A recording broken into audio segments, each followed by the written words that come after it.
নমস্কার। ঠাকুরমা স্বামীজি গুরুদেব শ্রীচরণে প্রণাম জানাই। সংগৃহীত একটি কাহিনী পড়ে শোনাচ্ছি আজ। 1938 সালের বেলুড় মঠের দুর্গাপূজায় যখন ব্রহ্মচারী নবমী পূজা করে উঠলেন, তখন স্বামী বিজ্ঞানানন্দজি মহারাজ, ঠাকুরের শেষ বেঁচে থাকা পার্ষদ এবং বেলুড় মঠের সংঘদক্ষ, ব্রহ্মচারীকে কাছে ডেকে জিজ্ঞাসা করলেন, আজ নবমী পূজা হয়ে গেল, কাল কি করবে?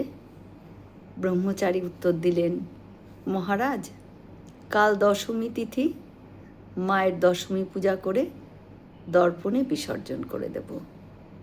মহারাজ ব্রহ্মচারীকে বলছেন, বিকেলে ঠাকুরের সন্ধ্যা আরতির পর মায়ের বিসর্জন হবে। মহারাজ আবারও প্রশ্ন করলেন, মাকে কোথায় বিসর্জন দেবে? ব্রহ্মচারী বললেন, কেন মহারাজ, গঙ্গায়। মহারাজ গম্ভীর হয়ে এবার বললেন, তোমার এত বড় সাধ্য যে তুমি মাকে গঙ্গায় ভাসাবে? উনি নিজে যদি গঙ্গায় না যান, তাহলে তোমার কি সাধ্য আছে তুমি ওনাকে গঙ্গায় ভাসাও? মাকে গঙ্গায় বিসর্জন দিতে নেই, মাকে হৃদয় মন্দিরে বিসর্জন দিতে হয়। ওনার স্থূল শরীর, যেটা আমরা গঙ্গায় বিসর্জন দিই, কিন্তু ওনার সূক্ষ্ম শরীরটাকে আমাদের হৃদয় মন্দিরে বিসর্জন দিই আমরা। কেননা যাতে মা চিরতরে আমাদের সঙ্গে থাকতে পারেন, নিত্য বর্তমান হয়ে প্রকাশিতা হতে পারেন,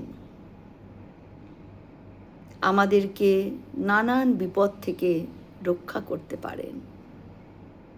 উনি চিরকালই তো আমাদের হৃদয় মন্দিরে বিরাজমান।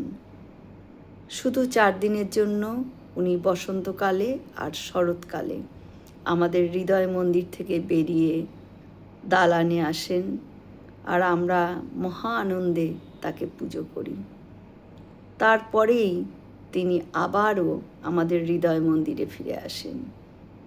তাই তো আমরা দশমী তিথিতে মায়ের দর্পণ বিসর্জনের পর মাকে প্রার্থনা জানিয়ে মায়ের কাছে গান গাই, একবার বিরাজ গো মা হৃদি কমলাসনে।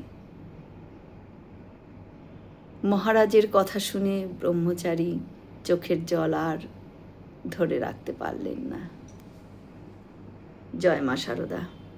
আমরা সকলে মিলে একসাথে বলি, জয় মহামাই কি জয়, জয় ভগবান শ্রী শ্রী রামকৃষ্ণদেব কি জয়, জয় স্বামীজি মহারাজজি কি জয়। হয়তো অনেক ভুল ত্রুটি হলো, ঠাকুর যেন আমায় ক্ষমা করে দেন। সকলে সুস্থ থাকবেন, আনন্দে থাকবেন। ঠাকুর মায়ের কৃপা দৃষ্টি সকলের উপর বর্ষিত হোক। শুভরাত্রি।